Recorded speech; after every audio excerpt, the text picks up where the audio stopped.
Le résumé de la semaine sur la chaîne, pensez à vous abonner à Tesla Tib, la chaîne 100% Tesla, SpaceX, Elon Musk, Starlink, etc. etc. Lien dans la description. Alors, cette semaine, Xiaomi ajoutera un prolongateur d'autonomie à sa future voiture électrique. Bon, bizarre, parce qu'ils n'ont pas confiance en l'autonomie. Renault et Volvo s'associent pour construire des utilitaires électriques en 800 volts. Toyota décrit étape par étape sa méthode pour battre Tesla sur la production. C'était un peu long et fastidieux, mais intéressant. Et les fake news continuent. Au Havre, un Tiguan électrique a brûlé. Bon, l'article a été corrigé depuis, hein. Je sais pas si c'est à cause de mon coup de gueule, mais bon, ils se sont aperçus peut-être de leur erreur. Lightyear met un terme à tous ses projets de voitures solaires. Ça, c'est bien dommage. Mais bon, malheureusement, c'était prévisible. Cette péniche électrique à moitié immergée vend du rêve. Toyota dévoile un VE qui peut rouler sur la Lune. Le Baby Lunar Cruiser. Faites des VE qui peuvent rouler sur Terre aussi, Toyota, non? Qu'en pensez-vous?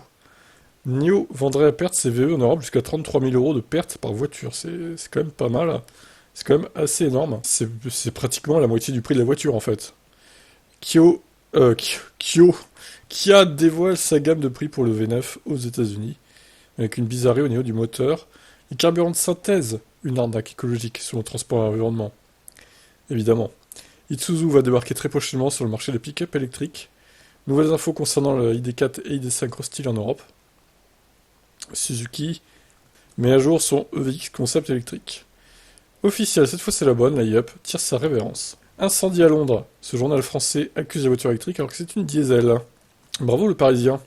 Taxi G7 signe un partenariat avec Toyota pour l'achat de 2500 VE d'ici 2030. Petite news Tesla. Les travailleurs sont mécontents de leurs conditions à Giga Berlin.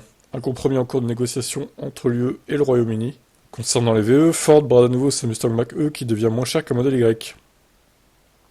Ouais, ils ont fait de lourds efforts, hein. Eux aussi, à mon avis, ils doivent perdre de l'argent sur chaque modèle vendu. Kia dévoile les EV3 et EV4 concept et dévoile les caractéristiques de son EV5. Musk prend position pour Israël et rend les superchargeurs gratuits pour tous. Enfin, pour les possesseurs de Tesla. Pour le coup, je suis pas sûr que ce soit compatible à tous les VE, par contre. J'ai pas vu l'info passer, mais... En tout cas, gratuit pour les possesseurs de Tesla. Un moteur électrique révolutionnaire qui pourrait faire gagner 200 km d'autonomie. Ça me paraît... des annonces encore grandiloquentes, là, mais... J'attends des preuves concrètes, hein.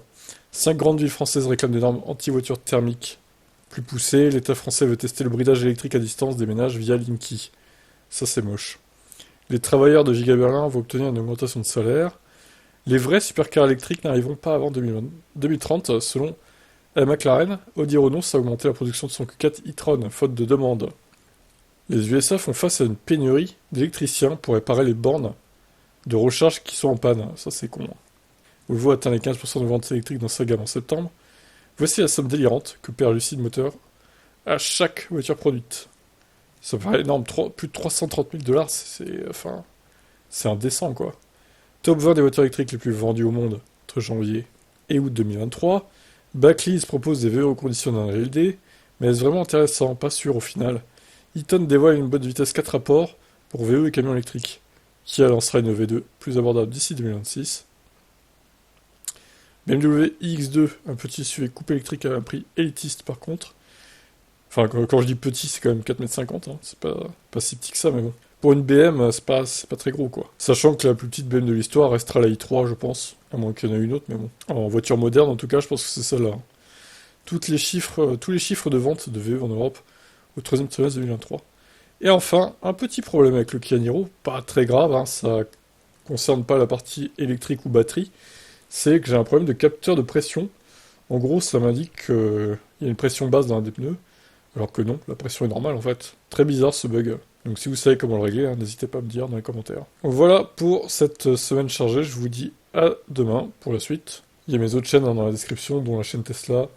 Allez vous abonner, il y en a pour tous les goûts. Ciao ciao.